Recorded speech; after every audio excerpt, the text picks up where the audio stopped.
Site के display ads की बात करते हैं और उसके बाद हम स्ट्रीमिंग एड्स की बात करते हैं। और ये तीनों चीज़ें किस कैटेगरी में आती हैं? यूट्यूब में आती है और गूगल एड्स में आती हैं, यानी पीपीसी एड्स में आती हैं। अभी हम क्या बात कर रहे हैं, और आपको मैं बताऊं कि यूट्यूब एड से सेल जनरेट नहीं होती, यूट्यूब एड से अवेयरनेस जनरेट होती है। मगर अगर आप चैनल को अपने को ऑप्टिमाइज करते हैं और अपनी वीडियोस को रैंक करते हैं, इससे सेल जनरेट होती है। मतलब जैसे सर्च इंजन पे कोई बंदा सर्च करता है तो वेबसाइट आ जाती हैं, इसी तरह यूट्यूब पे कोई बंदा सर्च करता है तो वीडियोस आ जाती हैं।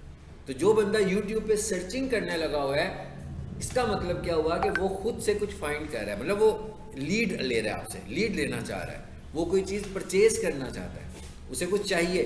लेकिन जो हम ऐड दिखा रहे होते हैं, ऐड को हम जोर ज़बरदस्ती दिखा रहे होते हैं ना, कि कोई बंदा अपना कोई कंटेंट देख रहा है, उसके ऊपर ऐड आ जाता है, तो वो अवेयरनेस से ज़्यादा कुछ नहीं होता। मतलब वो हमने किसी को 10,000 लोगों को भी दिखा दिया तो क्लाइंट कहता है कि भाई इतने सारे लोगों ने देख लिया, कॉल तो एक भी नहीं आई। उसकी वजह क्या है? उसकी वजह यह है कि वो तो 5 सेकंड तो आपको जोर ज़बरदस्ती दिखाया ना, वो तो ना चाहते हुए भी उसको देखना पड़ा जब तक कि स्किप ऐड नहीं आया। लेकिन जो ऑर्गेनिक वीडियोस होंगी जिसकी हम बात कर रहे हैं, इसको तो लोग खुद सर्च करके देख रहे हैं, तो इसका 1 सेकंड भी किसी को हम जोर ज़बरदस्ती नहीं दिखा रहे, बल्कि ये अपनी इंटेंट से देख रहा है। इसका मतलब क्या हुआ कि अगर आपकी वीडियोस को बहुत सारे भी ऑर्गेनिक व्यूज़ नहीं मिलते, बल्कि हम ये कह देते हैं भाई फर्स्ट वीक में उसको 500 व्यूज़ ही मिल जाते हैं, तो उसमें से कोई 2-3 क्लाइंट्स तो निकल ही सकते हैं ना, क्योंकि ये 500 लोग वो हैं जिन्होंने खुद से अपनी इंटेंट के साथ इस वीडियो को देखा है। ऐड को लोग अपनी इंटेंट से नहीं देखते हैं। चलिए जब आ जाते हैं वापस, और हम जरा किस चैनल पर आ जाते हैं ना। अब हम चैनल की बात करने जा रहे हैं, ठीक है, बल्कि हम एक काम करते हैं, इसी पे आ जाते हैं। ये इनका चैनल नहीं होगा, जो भी क्लाइंट है हमारे, इनका शायद हमें चैनल पे काम करना पड़ेगा फ्यूचर में, ठीक है।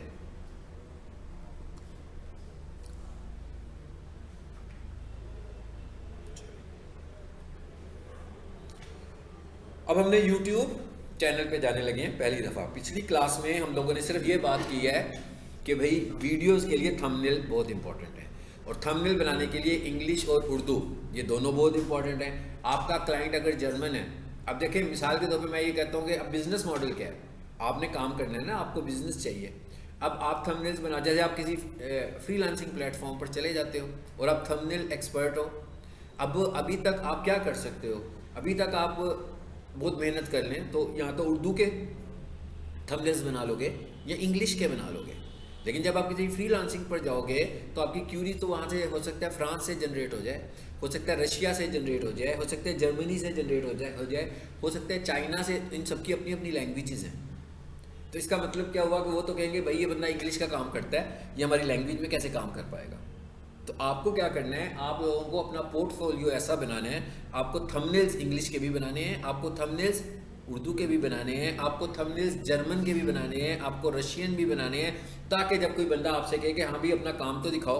थंबनेल बनाने के लिए कोई ज़रूरी नहीं है कि आपके पास क्लाइंट ही होगा, आप मॉडल के ऊपर भी काम कर सकते हैं। कोई एक बड़ा ही ग्रोइंग चैनल है, ठीक है, उसने थंबनेल्स बनाए हुए हैं, आप उसके थंबनेल्स को देखकर उसको एक इम्प्रूव थंबनेल बनाकर भी भेज सकते हो कि जी आपका ये एक और मैंने थंबनेल बनाया है, अगर आपको पसंद आए तो मैं आपको ऐसे और भी थंबनेल्स बनाकर दे सकता हूँ, ठीक है। लेकिन आप डिफरेंट लैंग्वेजेस में यानी मल्टी लैंग्वेजेस में काम करो। कैसे काम करो भाई? गूगल ट्रांसलेटर है ना हमारे पास, ठीक है। थंबनेल्स लें, आपको तो इंग्लिश का ही पता है ना, तो आप इंग्लिश लिखकर उसको ट्रांसलेटर से ट्रांसलेट करवाएं, और आपको चाहिए क्या, 2-3 हेडलाइंस ही चाहिए ना थंबनेल के ऊपर, ताकि जब आपके डिफरेंट लैंग्वेजेस में थंबनेल्स नज़र आ रहे होंगे किसी को, तो उसे लगेगा कि भाई आप अच्छे थंबनेल मेकर हो। और यूट्यूब में हमें थंबनेल मेकर होना है। थंबनेल के लिए डिज़ाइनिंग मैटर नहीं कर रही है, थंबनेल के लिए तो हमें आउटलाइंस मैटर कर रही हैं, थंबनेल्स के लिए हमारी हेडलाइंस मैटर कर रही हैं, कितनी अट्रैक्टिव हेडलाइन हम बना सकते हैं, ठीक है।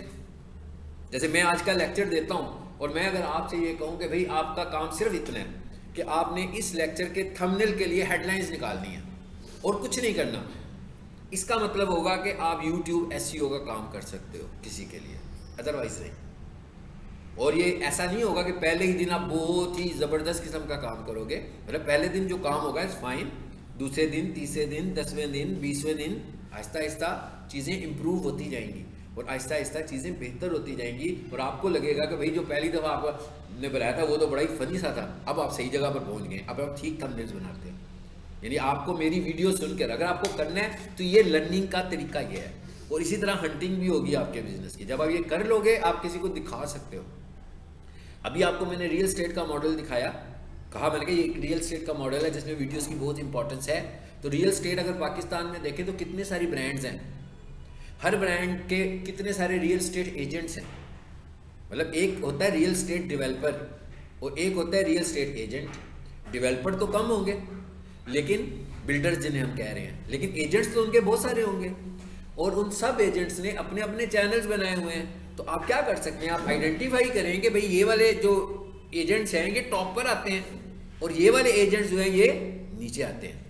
आप उनको बिजनेस हंटिंग कर सकते हो कि जनाब ये देखें आपका मैसेज बहुत अच्छा है, लेकिन जब भी कोई बंदा सर्च करता है तो आपकी वीडियो जो है वो 7वें नंबर पर आती है, 8वें नंबर पर आती है, 10वें नंबर पर आती है। मुझसे करवा लें काम, ठीक है। मैं आपको पहली 5 वीडियोस फ्री ऑप्टिमाइज करके दूंगा। मैं पहले आपको 6 थंबनेल्स फ्री बना कर दूंगा।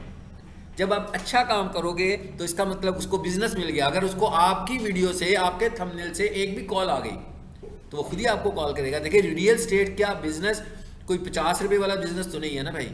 करोड़ की प्रॉपर्टी होगी, 80 लाख की प्रॉपर्टी होगी, 2 करोड़ की प्रॉपर्टी होगी, 500 में से, 1000 में से, 2000 क्यूरीज में से, यानी कि 2000 व्यूज में से एक बिजनेस भी आ गया तो उसकी बहुत बड़ी सेल होगी। और यूट्यूब से बहुत बड़ी सेल होती है। वीडियो में आप अपनी कोई भी ऐसी चीज जो आपकी फिजिकल प्रोडक्ट है उसको आप वीडियो करके बेच सकते हो, लेकिन इसका मतलब ये नहीं कि पहले दिन ही बेच सकते हो कि भाई आज आपने शटर उठाया, वीडियो बनाई तो शाम को 6-7 ऑर्डर्स आ गए। ऐसे तो नहीं आएंगे ना, बड़ी एफर्ट करनी पड़ेगी। जब हम किसी चैनल को लेकर चलते हैं तो जीरो से उसको लेकर चलते हैं, उसको उठाते हैं, फिर उस पर टाइम लगता है, उसके बाद उसका बिजनेस चलना शुरू हो जाता है। ठीक है, चलिए जब हम इधर आ गए हैं, सबसे पहले हम देखते हैं चैनल पे जाना कैसे हमें। यूट्यूब पे जाना तो सबको आता है ना भाई, यूट्यूब पे तो वीडियोस देखते ही हैं हम लोग। हम चैनल की बात कर रहे हैं, यूट्यूब चैनल पे जाना है। स्टूडियो, ठीक है, मैंने क्या लिख दिया, studio.youtube.com। तो हम कहां पर आ गए, ये आ गया जी यूट्यूब स्टूडियो। इस पर क्लिक कर देते हैं।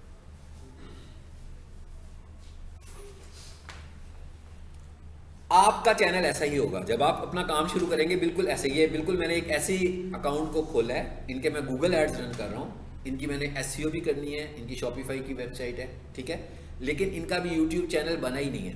वो भी हमने बाद में बनाकर इनको एडवाइस करना है कि अपना यूट्यूब चैनल भी बनाएं, उस पर वीडियोज़ लगाएं, आपको यहाँ से भी सेल जनरेट होगी। तो ये आपका चैनल भी बिल्कुल ऐसा आएगा जैसे इसको वेलकम कर रहा है, आपको भी वेलकम करेगा जब आपके अपने चैनल पे जाओगे। अगर अभी तक आपने अपना चैनल कॉन्फ़िगर नहीं किया हुआ। चैनल कॉन्फ़िगर करने की रिक्वायरमेंट क्या है, जीमेल अकाउंट, यानी आपका जीमेल अकाउंट है, आप जीमेल चेक कर रहे हो, दूसरे टैब में जाओ studio.youtube.com, बस तो आप कहाँ पर आ जाओगे, यूट्यूब स्टूडियो में आ जाओगे, जैसे यहाँ पर हम आए। इसी तरह मोबाइल में हमारे पास एक ऐप है YT स्टूडियो के नाम से, YT स्टूडियो। यानी अगर आपने YouTube स्टूडियो को मोबाइल से ऑपरेट करना है तो आप YT स्टूडियो का ऐप इंस्टॉल कर लो, ठीक है।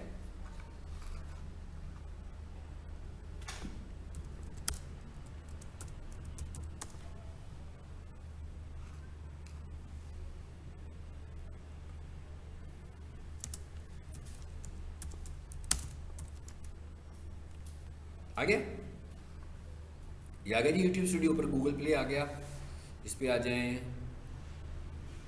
ये इसका आइकॉन भी आ गया। ऐसे ही आपके मोबाइल पे आपको ऐप स्टोर में नजर आएगा। हाँ, इसको इंस्टॉल करेंगे तो ये ऐप इंस्टॉल हो जाएगा आपके मोबाइल के ऊपर। जितने फीचर्स आपको लैपटॉप या डेस्कटॉप वर्जन में मिलेंगे उतने फीचर्स आपको मोबाइल पे नहीं मिलेंगे, ये जहन में रखना है। मोबाइल हमारे पास एक कॉम्पैक्ट डिवाइस है, हम सब कुछ नहीं कर सकते। आप फाइबर यूज़ कर रहे हैं, आपने फाइबर को लैपटॉप से या डेस्कटॉप से यूज़ करना है। अगर आप उसे मोबाइल से यूज़ कर रहे होगे तो वो व्यूएबल है, देखने के लिए है, लेकिन वहाँ से मैनेजमेंट नहीं होगी उसकी। मैनेजमेंट उसकी भी डेस्कटॉप कंप्यूटर से या लैपटॉप से होगी। इसके अंदर भी सारे फीचर्स आपको मोबाइल पे नहीं मिलेंगे, लेकिन बहुत सारी मैनेजमेंट आपकी मोबाइल पे हो जाएगी। चलिए अब आ जाते हैं आगे, इधर वापस आ जाते हैं। ये चैनल आ गया जी हमारे पास, मतलब आपको समझ में आ गया कि यहीं से आपने भी स्टार्टअप लेना है, मैं या आपका भी स्टार्टअप यही वाला है, ठीक है। सबसे पहले हम आते हैं यहां से जी इसकी सेटिंग्स में, ये आगे जी सेटिंग्स, आगे ऊपर जाने की बजाय सबसे पहले हम शुरू कर लेते हैं यहां से। ये क्या लिखा हुआ है, इसका क्या मतलब है? इसका मतलब यह है कि भाई ये अकाउंट तो है किसी क्लाइंट का, इनकी मैनेजमेंट मैंने करनी है, ठीक है। अब एक तरीका तो यह है, जैसे मेरे पास इनका जीमेल अकाउंट है, यूज़र नेम भी है, पासवर्ड भी है, तो मुझे तो किसी परमिशन की ज़रूरत नहीं है, मैं तो यहीं से मैनेज कर सकता हूँ। लेकिन अगर ये मुझसे अपना जीमेल, यूज़र नेम और पासवर्ड शेयर नहीं करेंगे तो मैं तो इनके यूट्यूब चैनल पे नहीं आ सकता। तो इसके लिए फिर ये मुझे क्या करेंगे, उसमें परमिशन अलाउ कर देंगे कि भाई आप भी मेरे चैनल को मैनेज कर सको, यानी हमें क्या होगा, इनके चैनल पर परमिशंस मिल जाएंगी। जैसे मैं ये कहूँगा भाई मेरा जो यूट्यूब का चैनल है, आप सबको मैंने प्रैक्टिस करवानी है, मैंने आप सबको एक्सेस दे दिया उसका कि भाई मैं रोज़ाना एक वीडियो लगाता हूँ, आप लोगों ने प्रैक्टिस करनी है थंबनेल बनाने की, थंबनेल अपलोड करने की, उस पर थंबनेल भी अपलोड करो, उसमें वीडियोस की ऑप्टिमाइजेशन भी करो। तो मैं आप सबको परमिशन दूंगा, कोई रोल दूंगा, किसी को मैनेजर बना सकता हूँ, किसी को एडिटर बना सकता हूँ, ठीक है। मैनेजर का मतलब क्या होता है कि वो आपके चैनल को मैनेज करता है। यूट्यूब पर ऑनर नहीं बन सकता, यानी अगर मैं ये चाहूँ कि मैं आप में से किसी को बना दूँ, एक बंदे को सपोज कर लेते हैं, मैं कहता हूँ एक बंदे को मैं ऑनर बना देता हूँ ताकि मेरा वर्कलोड कम हो जाए और बार बार मुझे परमिशन ना देनी पड़े। लेकिन यूट्यूब पे हम किसी को ऑनर नहीं बना सकते। यूट्यूब पर ऑनर वही है जिसके पास यूज़र नेम और पासवर्ड है। किसका यूज़र नेम और पासवर्ड? जीमेल का। यानी अगर मुझे आप में से किसी को ऑनर का एक्सेस देना होगा तो मैं उसको अपना यूट्यूब के चैनल का जीमेल और पासवर्ड विद ऑथेंटिकेशन दूंगा कि भाई आपने जब लॉगिन करना हुआ करे ये यूज़र नेम है, ये पासवर्ड है, ऑथेंटिकेशन मांगे तो ये ऑथेंटिकेशन है। लेकिन हम किसी को चैनल के ऊपर ऑनर नहीं बना सकते। मैक्सिमम हम जो उसको राइट्स दे सकते हैं वो क्या होते हैं? मैनेजर के राइट्स। यानी वो मैनेजर बन सकता है, नाम से ही पता लग रहा है क्या करेगा, चैनल को मैनेज कर सकता है। चैनल के ऊपर ऑनरशिप की एक्सेस उसके पास नहीं है। अब हम देखते हैं कि हम किसी को परमिशंस कैसे देते हैं और कौन कौन सी परमिशंस होती हैं। सो इनवाइट पे क्लिक करें। परमिशंस कैसे देनी है, कैसे देनी है जी? सिंपल, ईमेल से। मैं आपको परमिशन देना चाहता हूं, मैं आपसे कहूंगा भाई मुझे अपना जीमेल शेयर करो, तो यहां पर आकर मैं आपका जीमेल ऐड कर दूंगा, ठीक है। ये मैंने सपोज कर लें जीमेल ऐड कर दिया। उसके बाद आगे क्या आ गया? एक्सेस। ये क्या आ गया? टाइप ऑफ परमिशंस, कि मैं आपको क्या अलाउ करना चाह रहा हूं। देखिए सबसे ऊपर जो आ रही है पहली लेयर में क्या आ रहा है इसके पास? मैनेजर। ये जो मैंने अभी आपको बताया, कैन व्यू एवरीथिंग, मतलब ये सब कुछ देखेगा। Manage permissions, go live and create, edit and delete content. यानी देखा आपने बहुत सारी चीजें इसके पास हैं, मगर चैनल को डिलीट करने की एक्सेस इसके पास नहीं है। वीडियोस को डिलीट करने की और वीडियोस को क्रिएट करने की और वीडियोस को अपलोड करने की ऑप्शन है। नंबर 2, दूसरे नंबर पे क्या आ रहा है? एडिटर, ठीक है। कैन नॉट मैनेज परमिशंस और डिलीट कंटेंट। कहता है सब कुछ कर सकता है, अपलोड भी करेगा थंबनेल, मगर ये कोई कंटेंट डिलीट नहीं कर सकता और ये किसी और को परमिशन भी नहीं दे सकता। मिसाल के तौर पर मैं ये चाहूँ आप में से किसी एक बंदे को मैनेजर बना देता हूँ ताकि जो बाकी के स्टूडेंट को जो परमिशन देनी हो तो मुझे ये हेडिंग ना करनी पड़े, बल्कि उस बंदे को मैं कहूँ कि भाई ये जीमेल्स की लिस्ट आई है, इन सबको आप एडिटर बना दो। तो वो कौन बना सकता है? मैनेजर। एडिटर किसी को परमिशंस नहीं दे सकता, एडिटर सिर्फ यूज कर सकते हैं। यानी आप ये समझ लो कि वीडियो अपलोड कर लेगा, थंबनेल अपलोड कर लेगा और ये सारे काम एडिटर कर सकता है। नंबर 3 जी, ये क्या कर सकता है? Can not view revenue data. कहता है भाई ये सब कुछ कर सकता है, ठीक है। एडिटर लिमिटेड, मतलब इसके पास सारे वो राइट्स हैं जो एडिटर के पास राइट्स हैं, मगर ये आपके रेवेन्यू सेक्शन को नहीं देख सकता। जैसे कुछ चैनल मोनेटाइज हो जाते हैं, अर्निंग कर रहे होते हैं, तो रेवेन्यू में पता लग रहा होता है ना क्या अर्न हो रहा है। लेकिन हम जब चाहेंगे कि हम किसी को ये एक्सेस ना दें तो हम उसको एडिटर लिमिटेड बना देंगे। अच्छा, उसके बाद एक रोल है सब टाइटल एडिटर। ये सब टाइटल क्या होता है? वीडियोस पे सब टाइटल्स आ रहे होते हैं ना। कोई आप टीवी का प्रोग्राम भी देखते हो तो उसके भी जब वीडियोस अपलोड होती हैं तो उसके ऊपर भी सब टाइटल्स आ रहे होते हैं। उर्दू का प्रोग्राम हो तो उन्होंने इंग्लिश में उस पर सब टाइटलिंग की होती है ताकि वो लोग भी इसको अंडरस्टैंड कर सकें। जैसे मेरा लेसन है, सपोज करें मैं आपको पढ़ा रहा हूँ, तो मैंने एक बंदा हायर किया हुआ है कि भाई मैं जब भी लेक्चर अपलोड करूँगा तो आपने फ्रेम बाय फ्रेम मेरे लेक्चर्स की सब टाइटलिंग कर देनी है इंग्लिश में। तो अब जिस बंदे को मेरी लैंग्वेज समझ में नहीं आ रही होगी वो स्क्रीनशॉट देख रहा है वीडियो की, मेरी वीडियो भी उसे नज़र आ रही है, लेकिन उसको मेरी लैंग्वेज समझ में नहीं आ रही है, तो वो सब टाइटल से मेरी वीडियो को अंडरस्टैंड कर लेगा। सब टाइटल मिसाल के तौर पर एक बंदे की वीडियो है 5 मिनट की और एक बंदे की वीडियो है 50 मिनट की। अब सब टाइटल मुश्किल हो गया ना, मुख्तलिफ हो गए। जो 50 मिनट वाली वीडियो उसका सब टाइटल करना तो अच्छा खासा लंबा काम है, अच्छा खासा लेंथी काम है। तो इसका मतलब क्या, इस मकसद के हमें एक स्पेशल बंदा रखना पड़ेगा जो सब टाइटलिंग कर रहा हो, और ख़ास तौर पर वो लैंग्वेज ट्रांसलेटर होगा। मिसाल के तौर पर मैं कहता हूँ मेरी वीडियो जो है ना एक चैनल पर लगाता हूँ, उसको मैं इंग्लिश में ट्रांसलेट कर देता हूँ, दूसरे चैनल पे लगाता हूँ, मैं कहता हूँ इसको फ्रेंच में भी ट्रांसलेट करना है। तो मुझे एक लैंग्वेज ट्रांसलेटर की भी तो ज़रूरत है जो मेरी उर्दू को सुने और उसको दूसरी लैंग्वेज में ट्रांसलेट करे। सो ये भी एक टास्क है। अगर आप लैंग्वेज ट्रांसलेटर हैं तो ये भी एक टास्क जॉब है, और इस जॉब को भी आप फाइंड कर सकते हैं, आइडेंटिफाई कर सकते हैं। फिर क्या आ रहा है, व्यूअर और व्यूअर लिमिटेड। नाम से पता लग रहा है व्यूअर का क्या मतलब हुआ कि ये व्यू कर सकता है। व्यूअर लिमिटेड का क्या मतलब हुआ, व्यू का क्या मतलब है कि मैं आपको चैनल दूँ कि भाई अगर आपने इसकी इनसाइट्स देखनी हो तो मैं आपको सिर्फ व्यूअर बना दूंगा, आप कोई चेंजेस नहीं कर सकते, आप थंबनेल भी नहीं लगा सकते, आप वीडियो की एसईओ भी नहीं कर सकते, आप वीडियो अपलोड भी नहीं कर सकते, मगर जो जो कुछ इसमें है वो सब देख सकते हैं। और व्यूअर लिमिटेड का क्या मतलब है कि आप सब कुछ देख सकते हैं सिवाय रेवेन्यू सेक्शन के। सो ये हैं परमिशंस जो कि आप किसी को अपने यूट्यूब चैनल के ऊपर दे सकते हैं। जिसको भी हमने देनी होगी यहाँ से हम परमिशंस अलाउ करेंगे। सपोज करें जी मैंने इनको बना दिया मैनेजर, और फिर क्या कर दूंगा, डन, और फिर क्या कर दूंगा, सेव। इसके बाद वो मुझसे इसका यूज़र नेम और इसका पासवर्ड पूछेगा। जब मैं उसको यूज़र नेम और पासवर्ड बताऊंगा तो उसको एक ईमेल चली जाएगी, वो अपनी गूगल पे मेल चेक करेगा और उसमें मैसेज आ रहा होगा कि भाई किसी ने आपको अपने यूट्यूब के ऊपर मैनेजर बना दिया है। आप इस लिंक पे क्लिक करें और उस चैनल को एक्सेस कर लें। अब थोड़ी देर के लिए सोचें कि जिसको हमने इनवाइट किया है क्या उसका अपना यूट्यूब चैनल नहीं है। मैंने तो कहा ना हर किसी का अपना भी होगा। जैसे मैं कहूँ PLHR 38 में तो मेरा अपना भी यूट्यूब चैनल है। अब इसका मतलब क्या हुआ, वहाँ पर 2 चैनल्स आ गए। हालांकि एक जीमेल पर आप एक चैनल बना सकते हैं, एक जीमेल से आप एक से ज़्यादा चैनल्स इस्तेमाल तो कर सकते हैं, बना एक ही सकते हैं मगर इस्तेमाल ज़्यादा कर सकें। अब एक में मैं क्या हूं, चैनल मैनेजर, और एक में मैं क्या हूं, चैनल ऑनर। जो आपने क्लाइंट का चैनल चलाना होगा फिर मैं उसको मैनेजर वाला चलाऊंगा, लेकिन ऐसा नहीं होगा अभी तक। स्टार्स अकेडमी खुला हुआ है अगर तो देख सकते हैं हम इसको, ये देखिएगा ज़रा, ये लिखा हुआ आ रहा है जी चैनल डैशबोर्ड। ज़रा देखना आपने कौन सा चैनल खुलता है।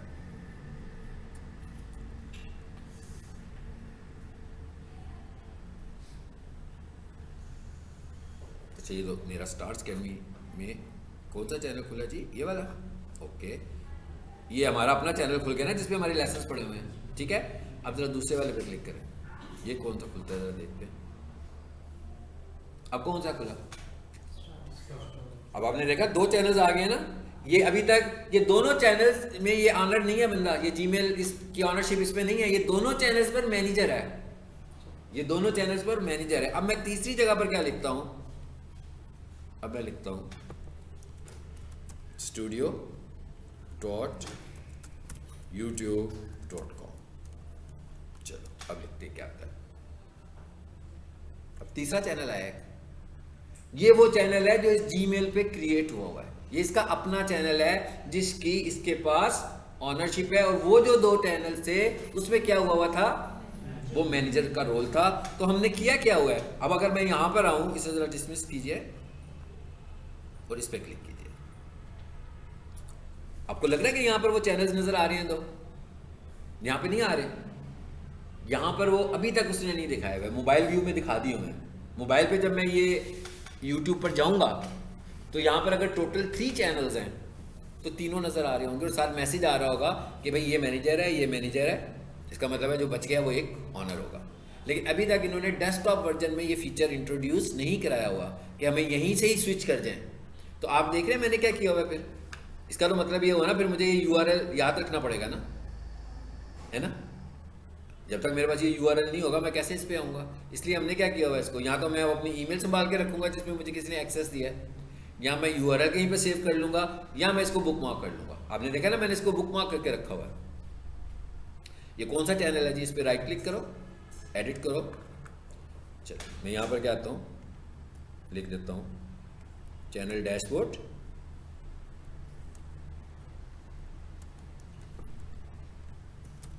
नजीब सॉल्यूशंस। आ गया ना। अब मुझे खुद ही पता लग जाया करेगा कि भाई ये नजीब सॉल्यूशंस का चैनल और इसका नाम मैं कर दूंगा स्टार्स एकेडमी, तो ये स्टार्स एकेडमी का चैनल। लेकिन ये इसका एक्सेस ऐसे ही मिले हमको, इसके एक्सेस को हम यहाँ से अभी चूज़ नहीं कर सकते। लेकिन जब मैंने इसे खोला तो यहाँ पर क्या लिखा हुआ आ रहा है कि क्या है जी, ये मैनेजर है, ये लिखा हुआ है ना। और ये मैनेजर में दूसरा भी आ रहा है हमारे पास, ये क्या लिखा हुआ है जी, स्टार्स एकेडमी में भी ये मैनेजर है और इसमें भी ये मैनेजर है, ठीक है। लेकिन अगर मैं इसके ओरिजिनल पर आऊँगा, स्टूडियो में जाऊँगा, तो वहाँ पर ये मैनेजर्स कहीं नज़र नहीं आ रहे होंगे। ये जब मैं खोलूँगा तभी नज़र आएगा। इसलिए जब आपको मैनेजर बनाएंगे तो आपने उन यूआरएल्स को अपने पास सेव कर लेना है, या फिर आप सिर्फ उस ईमेल पे क्लिक करके ही यहाँ पे आ सकते हैं। लेकिन वो ईमेल फ्रंट पे तो तभी तक रहेगी ना जब तक रीसेंट है भाई। उसके बाद अगर आपको 1000 ईमेल्स आ गई, वो ईमेल तो बहुत ही नीचे स्क्रॉल करके चली गई, तो आप उसको ढूंढोगे कैसे फिर। यहाँ तो आप उस ईमेल को कहीं पर अपने सामने सेव कर लोगे, ठीक है।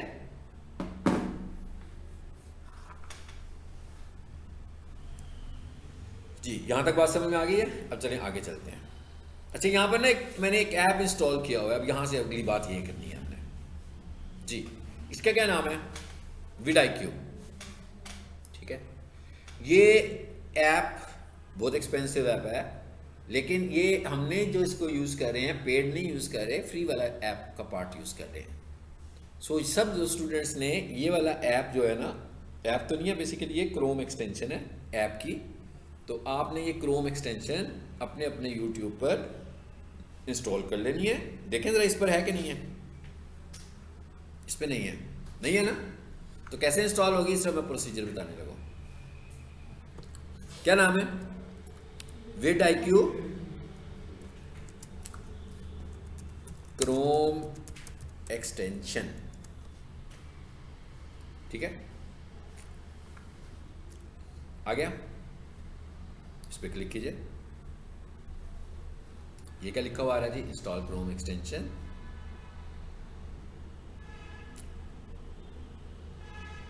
दो तीन चीजें हम देख लेते हैं जो जरूरी है। ये क्या लिखा हुआ आ गया, add to Chrome, add extension. देखते जाते हैं क्या होता है आगे।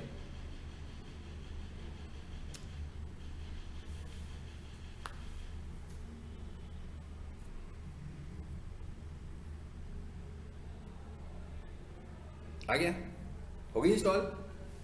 इसको पिन करके ऊपर रख लें ताकि पता लगे भाई इंस्टॉल हुई हुई है। एक्सटेंशंस पे जाकर मैंने उसे पिन कर दिया। फिर क्या आया नीचे, साइन अप विद गूगल। क्योंकि इस एक्सटेंशन को मैं पहली दफ़ा यूज़ कर रहा हूँ, फॉर एग्जांपल इसे मैं यूज़ कर रहा हूँ, फिर बाद में मेरी विंडो ख़त्म हो जाती है, मैं नई विंडो इंस्टॉल करता हूँ, फिर तो मैं साइन अप नहीं करूँगा ना। जब मैं अगली दफ़ा क्रोम एक्सटेंशन को इंस्टॉल करूँगा तो फिर मैं क्या करूँगा जी, सबको पता होगा क्या करूँगा, लॉगिन करूँगा। क्योंकि साइन अप एक दफ़ा ही करूँगा, हो चुकी है। क्योंकि इस पर अभी मैंने एक दफ़ा भी इस्तेमाल नहीं की, तो मैं क्या करता हूँ, साइन अप विद गूगल। यहाँ से मैं जीमेल चूज़ करता हूँ, यहाँ पर मैं इसे कंटिन्यू करता हूँ। चलो, vidIQ की क्रोम एक्सटेंशन इंस्टॉल हो गई है। इसका पर्पज़ क्या है, ज़रा अभी थोड़ी देर के लिए समझते हैं कि इसका पर्पज़ क्या है। Welcome to vidIQ. इसको बंद कर लेते हैं। ये उनका अपनी एक प्रमोशनल वीडियो आ गई है इनकी, ठीक है। अच्छा, इसका पर्पज़ क्या है जी, फ़ायदा क्या होगा इसका। यहाँ आते हैं हम, और यहाँ आकर मैं लिखता हूँ DHA Multan block wise rates. चलिए जी, कुछ लिख दिया मैंने। नोटिफिकेशन को ऑफ करें।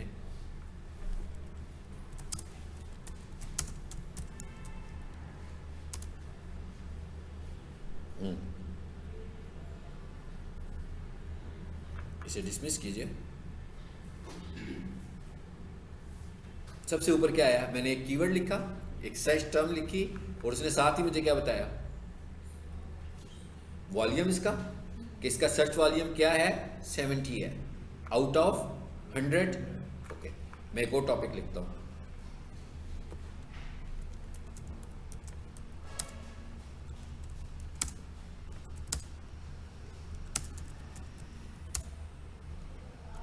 लो जी मैंने लिख दिया, एक और कीवर्ड लिखा।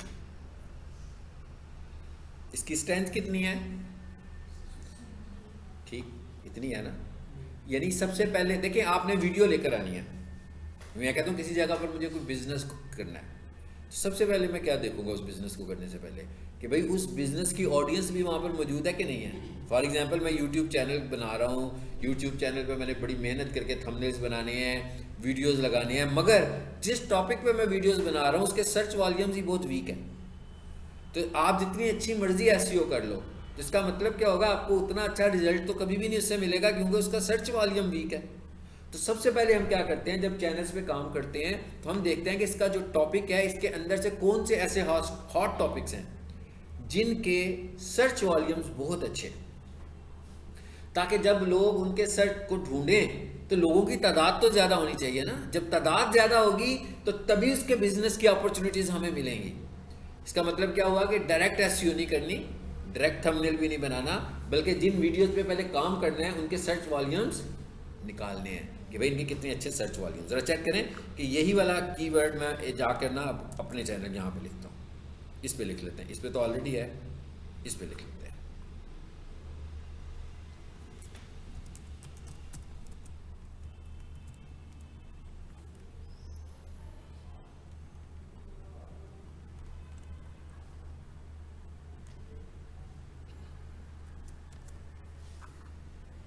लिखे जी यहाँ पर, इस वीडियो को ज़रा बंद कर दें बेशक, होगी स्टॉप। यहाँ आए, सर्च बार में इसकी मैंने टाइप किया। आपको लग रहा है कि इस पे vidIQ इंस्टॉल है? सर पूछ रहा हूँ, क्वेश्चन पूछ रहा हूँ, लग रहा है? हाँ, लॉग इन करना है, इंस्टॉल है। इसका मतलब है इस पे vidIQ तो रिजल्ट नहीं देगी ना, क्योंकि इस पे मैं कनेक्टेड नहीं हूँ vidIQ से। ठीक है, अब इस पे क्लिक कीजिए, ज़रा देखते हैं इस पे क्या रिजल्ट आता है इसका। इनसाइट्स आए नहीं आए ना? अब हमें तो नहीं पता लग रहा कि इस टॉपिक का सर्च वॉल्यूम कितना अच्छा है, मगर यहाँ से पता लग रहा है, हमें लग रहा है। अच्छा चलिए जी, अब हम एक काम कर लेते हैं कि यहाँ से कोई एक वीडियो पिक कर लेते हैं। चलिए आगे, अब देखते हैं आगे हमें क्या बता रहा है इसके बदले। इसकी वीडियो को बंद करें। अच्छा, वीडियो यूट्यूब पे जो स्ट्राइक्स आती है ना आपको, इस बंदे की वीडियो को मैं डाउनलोड करूं और अपने चैनल पे लगाऊं तो स्ट्राइक आ जाएगी। इस बंदे की वीडियो को मैं डाउनलोड करूं और इसकी आवाज़ बंद कर दूं तो स्ट्राइक नहीं आएगी। तो इसका मतलब क्या हुआ, स्ट्राइक किस चीज़ पे आ रही है, ऑडियो पे आ रही है। अगर मैं इसकी ऑडियो की पिच चेंज कर दूं, जैसे भाई हमारा कभी कभी गला ख़राब हो जाता है ना, तो फिर हम बोलते हैं, तो जब गला ख़राब हुआ था तो आवाज़ पहचानी नहीं जाती ना कि भाई किसकी आवाज़ है। इसी तरह जब आप आवाज़ की पिच को चेंज कर दोगे, ख़ास तौर पर ह्यूमन पिच को चेंज करोगे, तो वो जल्दी चेंज हो जाएगी। मगर जब आप ऑडियो की पिच को चेंज करोगे, वो पिक कर लेगा गूगल, यूट्यूब। लेकिन जब हम ह्यूमन की पिच को चेंज करेंगे तो बहुत ज़्यादा आवाज़ में चेंज आएगा, तो फिर स्ट्राइक भी नहीं आएगी, अनटिल कि वो बंदा मैनुअल स्ट्राइक भेजे। मैनुअल स्ट्राइक क्या भेजे, वो कहे भाई ये क्या किया, इसने तो ज़्यादती की है, एक तो मेरी वीडियो लगाई है, ऊपर से मेरी आवाज़ का भी सत्यानाश कर दिया इसने। हाँ, फिर वो आपको स्ट्राइक भेजेगा, भाई ये मेरी वीडियो है। और कैसे भेजेगा, यूट्यूब के थ्रू भेजेगा। यूट्यूब कहेगा भाई आपकी वीडियो है, अब आप साबित करें किसकी वीडियो है, तो वो बंदा कहेगा भाई ये मेरे चैनल पे पहले लगी हुई है, सब कुछ अपने चैनल की आइडेंटिटी दिखाएगा। इसका मतलब क्या होगा, अब मेरी वीडियो पे स्ट्राइक आएगी। अगर वो मैनुअल स्ट्राइक भेजता है तो ऐसा भी हो सकता है, वो कहता है यार अच्छा हो गया, चलो भाई पहले तो मेरे एक चैनल पे प्रमोशन हो रही थी ना, अब इस बंदे ने कॉपी कर लिया, अच्छी बात है भाई, मेरा मैसेज ज़्यादा दूर तक जाए, एक बंदा लगाए। अब ये भी एक टर्म है ना कि एक वीडियो जो है कैसी वीडियो है, वो एक बंदा व्लॉगर है, वो तो नहीं कहेगा ना मेरा मैसेज किसी और चैनल से जाए, लेकिन एक बंदा सेल्स कर रहा है, अवेयरनेस चला रहा है, तो वो तो कहेगा हाँ भाई कोई बात नहीं, मैं कहूँगा इस ओके भाई, मैं तो ट्रेनर हूँ ना, आप सारे लोग मेरी वीडियो डाउनलोड करो, अपने अपने चैनल पे लगा लो, मुझे क्या प्रॉब्लम है, मेरा मैसेज ही दूर तक जाएगा। क्या ख्याल है? DHA वाले क्या कहते हैं, जैसे मैंने कहा एक बिल्डर है और एक रियल एस्टेट एजेंट है, DHA वाले क्या करते हैं, एक कमर्शियल ऐड शूट करवाते हैं प्रॉपर्टी को सेल करने के लिए कि भाई ये नई चीज़ आई है हमारे पास, कोई 10-15 सेकंड का ऐड शूट कराते हैं, और उसके बाद कोई भी उसको लगाता है तो उन्हें कोई प्रॉब्लम नहीं है, वो तो चाहते हैं ऐसा हो, वो जितने भी रियल एस्टेट एजेंट है सब लगाते हैं, तो इसका मतलब क्या हुआ, उनकी प्रॉपर्टी बिकनी है ना। तो ये हमारे पास दो कॉन्सेप्ट्स होते हैं जिसको हमें खुद देखना है कि कहाँ पर हमें ये कर सकते हैं और कहाँ पर हम ये नहीं कर सकते। एक वीडियो के लाइसेंस को हम बोलते हैं स्टैंडर्ड लाइसेंस, और एक वीडियो के लाइसेंस को हम बोलते हैं क्रिएटिव कॉमन लाइसेंस। जो स्टैंडर्ड लाइसेंस होता है इसका मतलब है कि आप किसी को परमिशन नहीं दे रहे कि कोई आपकी वीडियो यूज़ करे, और जो क्रिएटिव कॉमन लाइसेंस है इसका मतलब ये हुआ कि आप उसे परमिशन दे रहे हैं कि भैया मेरी वीडियो यूज़ करो, मुझे कोई एतराज़ नहीं है। ठीक है, इसको भी आगे जाकर और देखते हैं। चलें जी, अभी हम आगे इस वीडियो पे, ये तो आ रहा है व्यूज़, ओवरव्यू पे जाएं जरा इसके, अब देखते हैं क्या है इस पे, देखते हैं क्या है जी। vidIQ स्कोर क्या आ रहा है, 0/100। इसका मतलब क्या हुआ, हमें यहां से ये पता लग गया कि इस वीडियो की SEO नहीं हुई। अच्छा, हमने एक पहले भी टॉपिक लिखा था, वो DHA मुल्तान का लिखा था ना, DHA मुल्तान टुडे, देखते हैं कौन सी वीडियोस इसमें हैं। आ गई कुछ वीडियोस, ये भी SEO नहीं आ रही है तो सर्च वॉल्यूम्स नजर आ रहे हैं हमें। चलें, इसमें जो सबसे ऊपर वीडियो आ रही है, अब आप देख रहे हैं जिसकी वीडियो ऊपर आ रही है, एक मैं जैसे मुझे कुछ जानना है कि भाई DHA मुल्तान में क्या अपडेट आई है, तो मैं ये सर्च टर्म लिखूंगा, तो जब सबसे ऊपर आई, ऊपर तो ऐड आ रहा है, ये पहली वीडियो आ रही है, इस पर क्लिक करते हैं, देखते हैं ये क्या कर रहा है।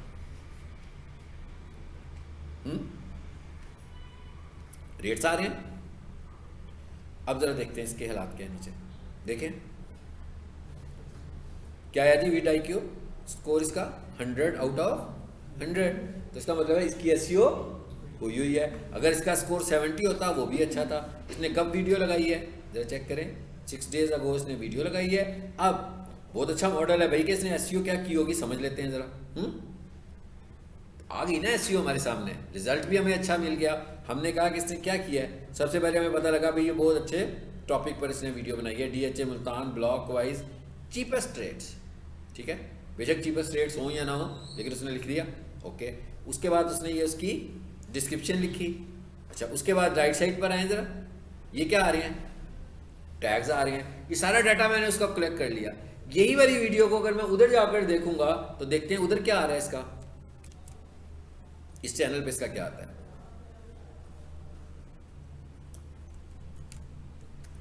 इधर भी मैं ये वीडियो ले आऊं। This video is so blurry. I need to fix it. Stop करते हैं, कुछ आ रहा है, कुछ भी नहीं आ रहा। इसका मतलब क्या हुआ, ये सारे इनसाइट्स हमें कहां से मिल रहे हैं, vidIQ से मिल रहे हैं। सो हमने सबसे पहला काम क्या करना है, vidIQ को इंस्टॉल कर लेना है। ठीक है, वापस आ जाते हैं इस वीडियो में, इस पर राइट क्लिक कीजिए। अब मैं मुख्तलिफ लोगों के क्लिप्स भी डाउनलोड करने होते हैं, वीडियोस को मिक्स भी करना आपको पड़ सकता है, मुझे कुछ वीडियोस को डाउनलोड भी करना होता है। ठीक है, उसके लिए मैं जो एप्लीकेशन इस्तेमाल करता हूँ वो भी इस वक्त इस पर अनइंस्टॉल हुआ है। ठीक है, ये मैंने विंडो अपडेट किया उस वजह से हुआ है। अगली चीज़ आपने जिसको देखना वो ये है, ये आपको अगली क्लास में मेरे लैपटॉप पे नज़र भी आएगा। ठीक है जी, क्या नाम है इसका, real player download for YouTube. चलो जी, मैंने यहाँ पे लिख दिया कि मुझे रियल प्लेयर डाउनलोडर चाहिए यूट्यूब के लिए। इसका क्या मतलब हुआ, इसका ये मतलब हुआ कि मैं यूट्यूब पर आता हूँ, यूट्यूब पे कोई वीडियो लगी हुई है तो मुझे उस वीडियो को डाउनलोड करना पड़ सकता है। ठीक है, तो हम रियल प्लेयर डाउनलोडर से उस वीडियो को डाउनलोड कर सकते हैं जी। ज़रा देखते हैं कहाँ पर है जी real player downloader, how to, फिर दोबारा से मैं लिख लेता हूँ, रियल प्लेयर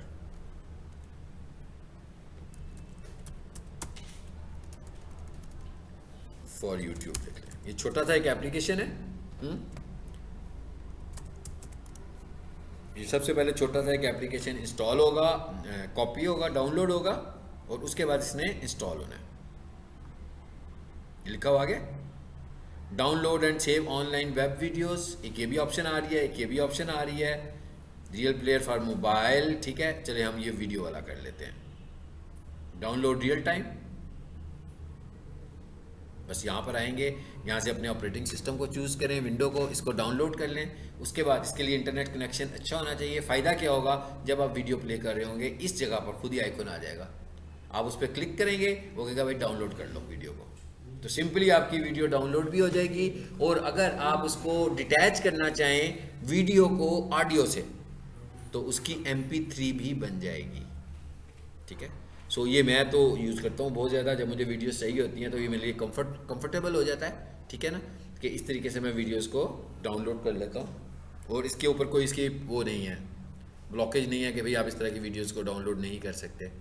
मतलब कोई ट्रायल वर्जन नहीं होता कि एज इसका लाइसेंस ले लो, ये फ्री में इस्तेमाल हम कर सकते हैं। तो मेरे कहने का मतलब क्या हुआ कि ये दोनों चीज़ें आप लोग पहले ही दिन इंस्टॉल कर लो। ठीक है, अच्छा अब यहाँ पर आते हैं और देखते हैं कि कहीं पर हमारे पास VPN है, ये ठीक है। अच्छा यहाँ है और यहाँ पर एक और वेबसाइट खोलने लगे हम, क्या ये आज हम सारी ये प्राइमरी चीज़ें करने लगे हुए हैं। इस वेबसाइट का नाम क्या है जी, F Symbols। आगे चलो जी, आज वैसे ही खुल गई है, बड़ी अच्छी बात है इसकी। अगर ये ना खुले तो आप इसको, ये वैसे पाकिस्तान में नहीं खुलती थी, ये पता नहीं कैसे खुल गई है, ये उन्होंने जो फायरवॉल लगाई है ना, शायद उसकी वजह से ये खुल गई है, क्या हुआ है। एनीवेज, इसमें क्या फ़ायदा है आपको, F Symbols का आपको क्या फ़ायदा है भाई। F Symbols का आपको ये फ़ायदा है कि आपका टाइटल, आपकी डिस्क्रिप्शन, आप सब जानते हैं कि यहाँ पर कोई फॉर्मेटिंग नहीं है। जिस तरह हम फेसबुक पे कोई पोस्ट लगाते हैं वो भी सिंपल टेक्स्ट होता है, फॉर्मेटिंग वाला टेक्स्ट तो नहीं होता। यहाँ से आप फॉर्मेटिंग वाला टेक्स्ट जनरेट करवा सकते हैं, यानी आप सिंपल टेक्स्ट लिखेंगे वो बोल्ड कर देगा, स्ट्रॉन्ग कर देगा, अंडरलाइन कर देगा। तो यहाँ से हम लिखवा कर, ताकि हमारा जो डिस्क्रिप्शन मैसेज है वो ज़रा इंटरेस्टिंग हो जाए, किसी को कलरफुल मैसेज लगे आपका। ठीक है, मिसाल के तौर पर क्या कहता है भी जो भी आपने मैसेज देना है, जैसे मैंने लिखा DHA मुल्तान, मैं कह रहा हूँ ये मेरी हेडलाइन थी, सो मैंने यहाँ पे टाइप कर दिया। ये देखिए आ रहा है नीचे फॉर्मेट्स में, ये क्या आ रहा है, फ़ॉन्ट जनरेटर। इस पर क्लिक कीजिएगा ज़रा, ये क्या, कितने सारे फ़ॉन्ट जनरेटर्स आ गए हैं। ये क्या लिखा हुआ आ रहा है, बोल्ड। अब यहाँ पर क्या करेगा, मैं जो टाइप करूँगा वो उसको बोल्ड कर देगा। मैंने लिखा भाई DHA मुल्तान, मुख्तसर सा एक टेक्स्ट लिख देता हूँ टुडे। कितने सारे ऑप्शन आ गए फॉर्मेटिंग के। मैं क्या करूँगा, जब मैं वीडियो लगा रहा हूँ मैं इसको यहाँ से कॉपी करूँगा और वहाँ जाके पेस्ट कर दूँगा। ये मैंने कौन सा URL इस्तेमाल किया है इस काम के लिए, fsymbols.com। ज़रा यहाँ खोल कर देखते हैं, दूसरे पे भी खुल रहा है, तो इसका मतलब होगा कि अब ये पाकिस्तान में फिर अलाउ हो गया। ये पहले अलाउ नहीं था, ये जब भी मैं यूज़ करता था तो इसको हमें VPN लगाना पड़ता था। ठीक है ना, ये मेरा ख्याल है वेबसाइट उन्होंने ओपन कर दी है, वैसे ही ओपन कर दी है वाली वेबसाइट पाकिस्तान में। पहले ये वाली वेबसाइट पाकिस्तान में नहीं चलती थी। सो अब आ जाते हैं वापस अपने चैनल पे जिस पे हम काम कर रहे थे।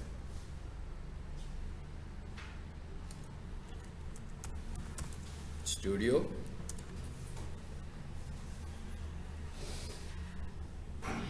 अब ये चैनल पे हम आ गए और हमने बात कहाँ से शुरू की थी, सेटिंग से। जनरल में आपने अपना करेंसी सेट कर देनी है, ठीक है, नंबर 1। नंबर 2, चैनल्स पे आ जाए, यहाँ पर समझने वाली चीज़ें हैं हमारे पास। अच्छा, इससे पहले एक चीज़ और देखें, मैं यहाँ पर वीडियो सर्च कर रहा हूँ, ठीक है। मिसाल के तौर पर जी मैं चाह रहा हूँ कि मेरा डिजिटल मार्केटिंग का चैनल है, डिजिटल मार्केटिंग टिप्स। मैंने एक वीडियो फाइंड की कि डिजिटल मार्केटिंग टिप्स, ठीक है। अब मैं क्या चाह रहा हूँ, मैं कह रहा हूँ भाई मुझे ना वीडियोस देखनी, ऐसी वीडियो चाहिए कि मैं अपने चैनल पर लाऊं तो उस पर कॉपीराइट स्ट्राइक भी ना आए।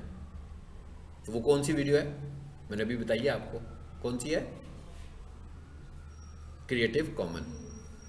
क्रिएटिव कॉमन फिल्टर्स में आए, ये क्या लिखा हुआ आ रहा है, मैंने इस पर फिल्टर सेट कर दिया कि भाई मुझे क्रिएटिव, ये मैं अभी एक एग्जांपल दिया आपको, हाँ मैंने कहा भाई मुझे क्रिएटिव कॉमन टाइप की वीडियो चाहिए, फाइन। सबको पता लग गया होगा भाई ये वीडियो फ्री होगी। अब जो वीडियोस आई हैं ना ये फ्री टू यूज़ हैं, इन्हें आप डायरेक्टली एज इट इज़ अपने चैनल पे लगाओगे तो भी स्ट्राइक नहीं आएगी।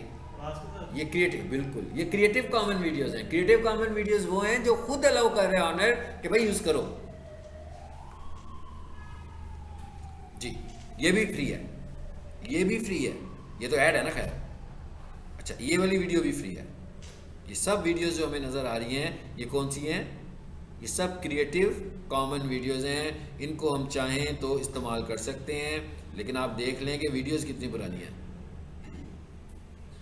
कोई इतना फ़ायदामंद तो नहीं होगी ना डिजिटल मार्केटिंग के हवाले से। मतलब ये चीज़ इंपॉर्टेंट है। ऐसा भी हो सकता है कि कई लोग शुरू में उसको स्टैंडर्ड लाइसेंस रखते हो, जब उसकी वर्थ कम हो जाती है तो वो कहते हैं इट्स ओके, अब इस पर व्यूज़ भी इतने नहीं आते हैं, पुरानी वीडियो हो गई है और टॉपिक भी ओल्ड हो गया। तो ये मैं कहता हूँ भाई कोई भी यूज़ करना चाहता है तो मेरी ही मार्केटिंग होगी ना इससे, तो कोई भी इसे इस्तेमाल करना चाहता है तो इस्तेमाल कर सकता है। जैसे मिसाल के तौर पर मैं कहता हूँ भाई सुजुकी मोटर्स लेटेस्ट अपडेट। चलिए फिर मैं यहाँ पे फिल्टर पे आया, फिर मैंने यहाँ से क्रिएटिव कॉमन किया। चलिए आगे ये वाली वीडियो भी फ्री है। अगर फॉर एग्जांपल मेरी कोई मोटर्स की गाड़ियों की कोई यूट्यूब चैनल मैंने बनाया हुआ है तो यहाँ से मैं इस तरह करके क्रिएटिव कॉमन टाइप की वीडियोस को आइडेंटिफाई कर सकता हूँ। अब दूसरी चीज़ क्या है कि मैं इस वीडियो को लूँ, मुझे नहीं चाहिए भैया क्रिएटिव कॉमन नहीं चाहिए, अब दूसरा फिल्टर लगाएं इस पर, मुझे चाहिए लेटेस्ट वीडियो। तो अब मैं क्या कहता हूँ उसको दिस वीक, मैं टुडे भी कह सकता हूँ, मैं लास्ट आवर भी कह सकता हूँ भाई मोस्ट लेटेस्ट। हाँ सो हमने कहा दिस वीक। अब देखते हैं क्या होता है। इधर आए जरा। अब इधर क्या हो गया दिस वीक, इधर क्या हो गया क्रिएटिव कॉमन। इसका मतलब क्या हुआ, ये दोनों फिल्टर्स चल रहे हैं। ओके अब जरा देखिएगा क्या आ रहा है।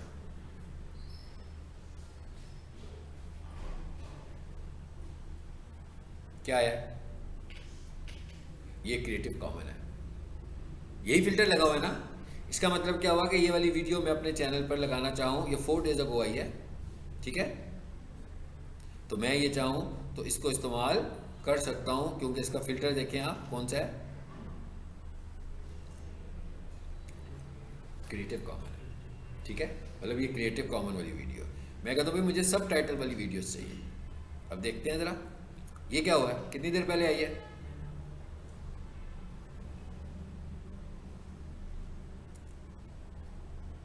देखते हैं कि इसमें सब टाइटल्स हैं कि नहीं है।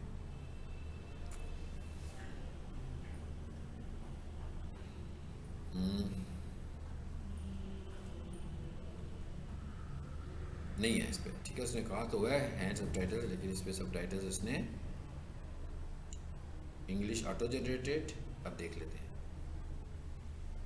आई डोंट थिंक सो, नहीं लगे हुए। हाँ ऐसा करके इस तरह की वीडियोस को भी आप आइडेंटिफाई करना है। अब देखें हमें काफ़ी सारा फ्री कंटेंट मिल गया। ये आपको सिर्फ मैं ये तरीका बता रहा हूँ कि आप फ्री कंटेंट कैसे आइडेंटिफाई करें। कि अगर आपने किसी खास निश के ऊपर किसी खास कैटेगरी का चैनल बना लिया, लेकिन इनिशियली आपके पास मटीरियल नहीं है, शुरू में आपके पास उसका मटीरियल नहीं है, तो आप इस तरीके से कौन सा मटीरियल फाइंड करोगे, कौन सी वीडियोस फाइंड करोगे, क्रिएटिव कॉमन वीडियोस को फाइंड करके आप यूज़ कर सकते हैं। फिर जैसे जैसे आपको आइडिया मिले तो आप मज़ीद काम भी इसमें कर सकते हो। चलिए जब आ जाते हैं वापस,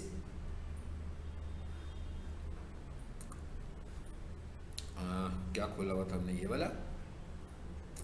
अच्छा अब इधर आ गए, यहाँ से आपने अपना कंट्री बताना है।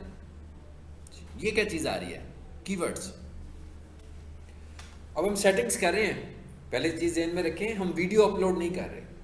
मैं क्या, हम वीडियो अपलोड नहीं कर रहे, हम सेटिंग्स कर रहे हैं। इसका मतलब क्या हुआ कि मैं यहाँ पर ये जो मैंने 2 कीवर्ड्स ऐड किए हुए हैं अभी फ़िलहाल, इसका मतलब ये है कि मैं जब भी कोई वीडियो अपलोड करूँ तो उसमें ये 2 कीवर्ड्स पहले से ही हों। तो क्या होगा, मेरा टाइम सेव होगा। लेकिन मैं सारे कीवर्ड्स अगर यहाँ पर टाइप कर दूंगा तो मेरी वीडियो कैसे फिर वायरल होगी, वो तो हो ही नहीं सकती, सब कुछ पहले से ही डिसाइडेड है। फिर तो कंटेंट ही पुराना चल रहा है ना मेरा। तो अगर आपका कुछ कंटेंट कॉमन हो वीडियोस में, जैसे मिसाल के तौर पे मैं कहता हूँ भाई चैनल है मेरा नजीब सॉल्यूशंस, तो मैं हर वीडियो के साथ नजीब सॉल्यूशंस का टैग लगाता हूँ। तो मैं यहाँ पे लिख देता हूँ मेरा मेन टॉपिक है डिजिटल मार्केटिंग कोर्सेज, तो हर वीडियो के साथ मैंने ये भी लिखना होता है, मैं वो भी यहाँ पे लिख देता हूँ। लेकिन बाकी के जो टैग्स होंगे वो मेरे फ्रेश टैग्स होने चाहिए। तो अगर मैंने कोई 2-4 टैग्स कॉमन लगाने हैं मैं यहाँ पे लिख सकता हूँ। हम अपनी वीडियो के कितने टैग्स रख सकते हैं? About 500 characters, about 500 characters. और गूगल हमें रिकमेंड करता है कि आपकी एक वीडियो में कम से कम 20 टैग्स होने चाहिए मिनिमम, और आपका टैग 3 या 4 वर्ड से बड़ा नहीं होना चाहिए, यानी कि उसकी मैक्सिमम लेंथ कितनी होनी चाहिए? 3 to 4 वर्ड्स, क्योंकि इससे बड़ा टैग हो जाएगा तो वो रीडेबल ही नहीं रहेगा, वो लॉन्ग टेल कीवर्ड से भी आगे कहीं चला जाएगा, लंबा कीवर्ड हो जाएगा। इतना लंबा कीवर्ड कोई तो लिखता भी नहीं है आपका, तो मैक्सिमम 3 या 4, इससे बड़ा आपका टैग। और आप जब भी टैग लिखें तो उस पर डॉट नज़र आ जाए आपको लिखा हुआ, आप समझ लें कि लेंथ ज़्यादा हो गई है, आपके टैग की लेंथ ज़्यादा हो गई है, इसको कम कर लो, ठीक है। तो ये टैग लिखने की ऑप्शन भी की, और कितने टैग दे सकते हैं हम?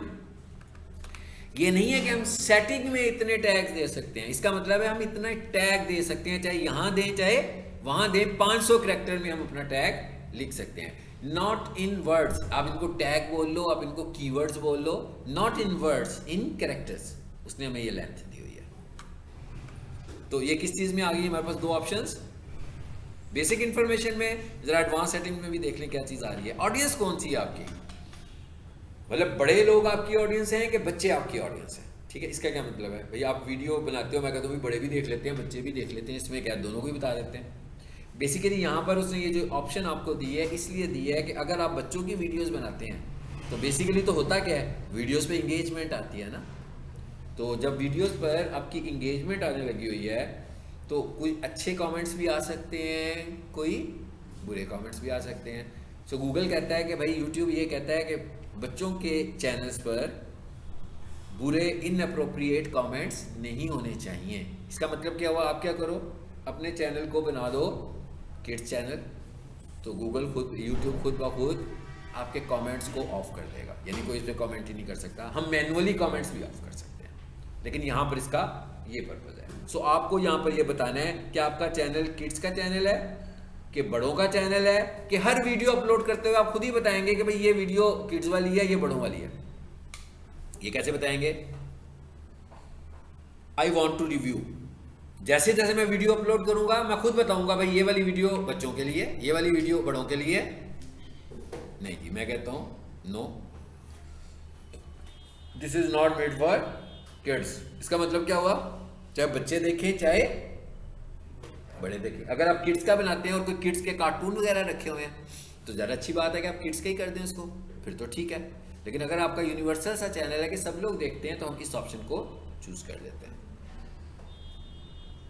जी। ऑटोमेटिक कैप्शन, एडवर्टीजमेंट, इसका मतलब क्या होता है? डिसेबल इंटरेस्ट बेस्ड एड्स बंद नहीं होते, ये फीचर एक्टिव नहीं है, ठीक है। इस पे क्या लिखा हुआ आ रहा है? Allow viewers to clip my content. आपको अक्सर वीडियो में ऑप्शन आ रहा होता है ना कि इस क्लिप को काट लें आप, और इतना क्लिप लेकर किसी को भेज सकते हैं आप आगे से, तो ये वाली ऑप्शन ये काम करने लगी हुई है।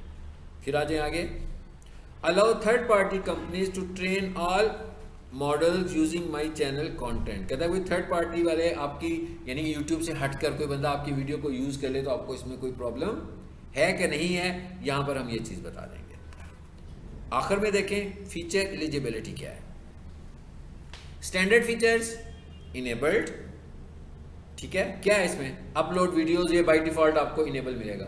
ये जो दूसरा फीचर होगा ना आपका, अगर चैनल नया है तो ये आपको इनेबल नहीं मिलेगा। इस पे लिखा हुआ आ रहा होगा वेरीफाई। इसका क्या मतलब है कि भाई अभी आप इसको वेरीफाई करवाओ और वो आपके मोबाइल नंबर पूछेगा, आपके मोबाइल नंबर पर कोड आएगा, जैसे आप सिंपल 2 फैक्टर वेरिफिकेशन करते हो, फिर ये वाला फीचर भी इनेबल हो जाएगा। जब तक ये फीचर इनेबल नहीं होगा आप क्या नहीं कर सकते? Videos over 15 minutes, custom thumbnails and live streaming. कहता है भाई ये काम नहीं होगा। 15 मिनट से बड़ी वीडियो आपको तब मिलेगी जब ये वाला फीचर इनेबल होगा। YouTube थंबनेल आपको तब मिलेगा जब ये वाला फीचर इनेबल होगा। लाइव स्ट्रीमिंग आप तब करेंगे जब ये वाला फीचर इनेबल होगा। इसका मतलब क्या हुआ? अगर मैं ये वाला फीचर इनेबल रख के वीडियोस अपलोड करता हूँ तो मैं 20 मिनट की वीडियो अपलोड नहीं कर सकता, मैं YouTube थंबनेल भी नहीं लगा सकता अभी। लेकिन अगर फॉर एग्जांपल हम वीडियो को थोड़ा सा समझते हैं तो हम एक काम तो कर सकते हैं कि अपनी वीडियो के पहले फ्रेम में तस्वीर सेट कर दें, पहला फ्रेम। इसका मतलब क्या हुआ? थंबनेल आ गया ना, तो YouTube उसी को थंबनेल समझना शुरू हो जाएगा। लेकिन हमें सबसे पहले ये वेरिफिकेशन करवानी चाहिए। और उसके बाद कहता है ये वाला जो आपका फीचर है ये खुद ही इनेबल हो जाएगा जब आप फ्रीक्वेंटली वीडियोस को अपलोड करोगे। तो ये वाला फीचर, थर्ड फीचर खुद ब खुद इनेबल हो जाएगा। तो ये हमने आज ये 2-3 सेटिंग्स देख ली हैं परमिशन, जनरल और चैनल के अंदर। ये जो हम चीज़ें सीख रहे हैं इस वक्त, ये क्या पार्ट है? ये है चैनल ऑप्टिमाइजेशन पार्ट। इस वक्त हम चैनल ऑप्टिमाइजेशन की बात कर रहे हैं कि भाई गूगल पे कोई बंदा, यूट्यूब पे कोई सर्च करे तो वीडियोस तो आए, साथ में हमारा चैनल भी नजर आए, चैनल की ऑप्टिमाइजेशन भी हो। जैसे भी हमने सर्चिंग की तो वीडियोस आई, तो हम कहते हैं भाई हमारा चैनल भी नजर आना चाहिए इसके ऊपर, इसलिए हम चैनल ऑप्टिमाइजेशन को देखने लगे हैं। ठीक है, चलिए जी, आज के लिए मेरा ख्याल है काफ़ी हो गया।